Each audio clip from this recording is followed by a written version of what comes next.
Welcome back to News Maker Live. This evening we're talking the telethon, and later on, well, in a very short time, we'll be taking your calls on the Jazz Festival.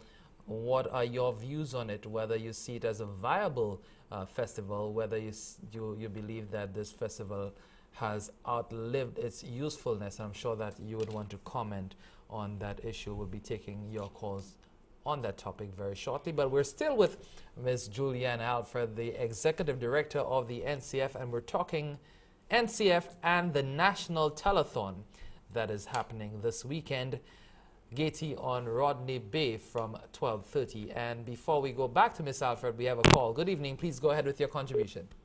We lost that caller. Yes, before we went to break and before the calls came in, we were talking about the various functions that you know, volunteers can perform while at the telethon. We talk a lot about the telethon, but it's only once a year. During the year, what happens, you know, with the volunteers? Okay, well, there is another event that has been introduced, but we started it about 3 years ago, and that's Recently See. In fact, we had it a few weeks ago. Very challenging route. And basically, we did it for two reasons. One, because we wanted to be more proactive in terms of healthcare. We spend so much money dealing with treatment issues at the NCF, and we wanted to be more proactive, and so we decided to have this walk and this health fair, which has been quite successful over the last 3 years that we've held it. The other reason is that it's supposed to be basically a precursor to telethon. I think people know that telethon is coming.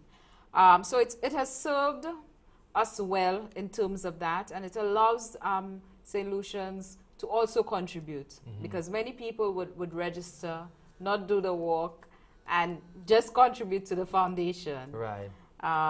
But it's also another event that we have at the foundation in terms of awareness and fundraising. Well, I guess when you have Recently See, then more of us will participate. Cool. Okay, but the name kind of, yes, the name kind of throws it off. So it's about running and walking. Okay. We allow both. Okay. It's running, and it's not about competition. It's about promoting healthy living and healthy lifestyle. Yeah, somebody told me about the Recently See some time ago. I don't think I was around for that. But I'm like, what? Recently See? When it's walking, you try it.